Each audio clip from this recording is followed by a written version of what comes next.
With quantitative easing, people are worried about inflation. If we don't do anything, the Fed is worried about deflation. But by blaming our shitty economy on people who receive welfare checks, we have a problem with conflation. I'm the punk patriot. I'm gonna fix the fucking economy for you.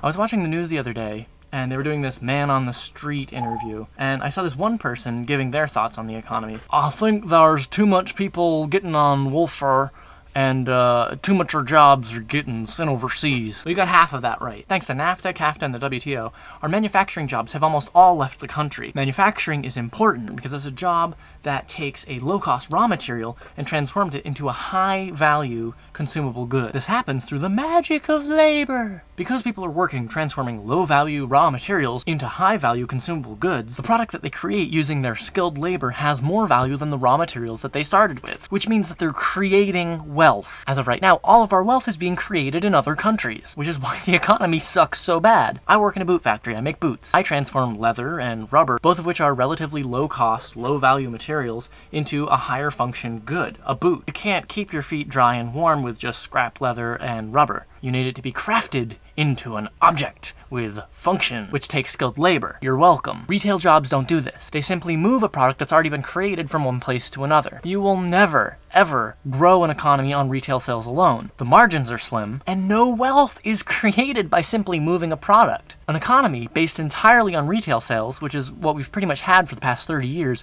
will eat itself alive. Which is exactly what's happening right now. Now, to address the conflation surrounding too much people getting on welfare, for whatever reason, it's a common misconception that people receiving welfare are a cause of the economy being sour. People getting on welfare isn't the reason that you don't have a job. The reason that you don't have a job is because nobody fucking makes anything anymore, which means that all of our wealth has left the country, which means that nobody has any fucking money to spend on anything, which means that all the retail jobs are having to lay people off, which means that more people have less money to buy things with.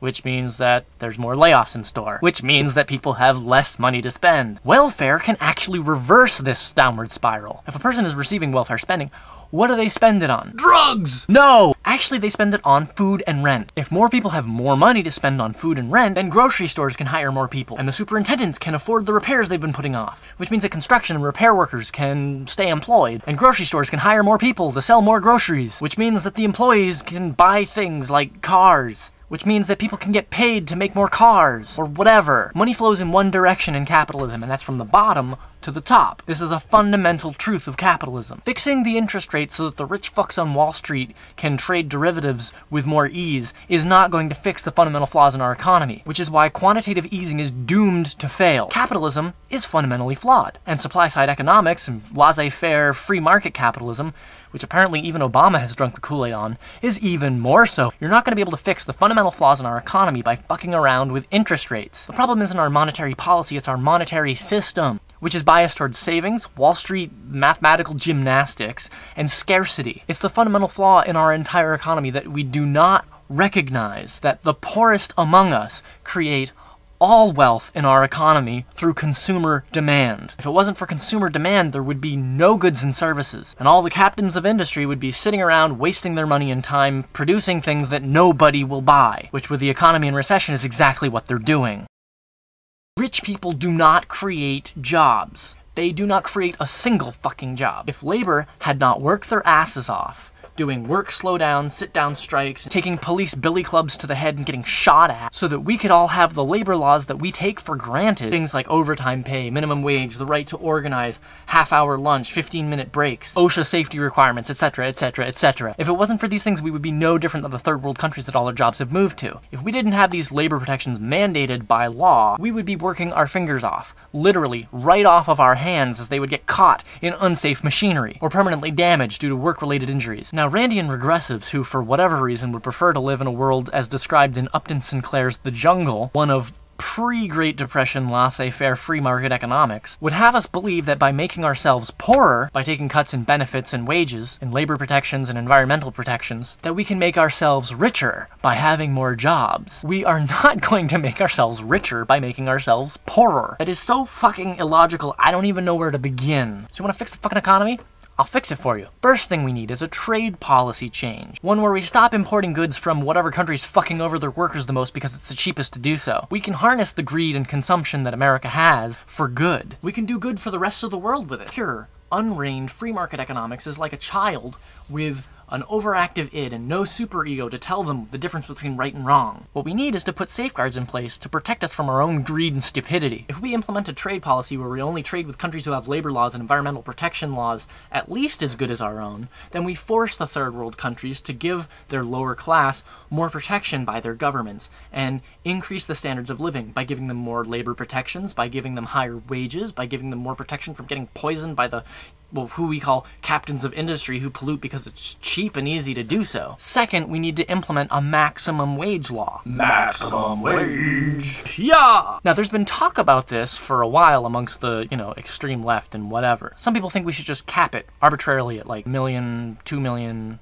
some finite dollar amount, and I think that's not the way to do it. That would stifle the few good things that capitalism and greed can actually do. The incentive of making the best fucking product that you possibly can for the lowest amount of money to the consumer so that you can make the most money that you possibly can. Capitalism really works really well to create amazing consumer goods, like cell phones and computers and video cameras. People really want to be able to watch YouTube videos on their phone. Some of you are probably watching this on a smartphone. You can watch a video on the internet from your phone. A fucking phone! That's crazy! That couldn't have happened if capitalism wasn't responding to consumer demand. Consumer demand. Here's a problem. The average CEO makes 300 times what their lowest paid employee does. The average CEO in America makes $10 million a year. The average lowest paid worker in a company makes around $40,000. The average worker spends the majority of their wages meeting their basic needs, which is all shit that actually makes our economy function. The average CEO keeps it. This is called dead money. This money sits in a bank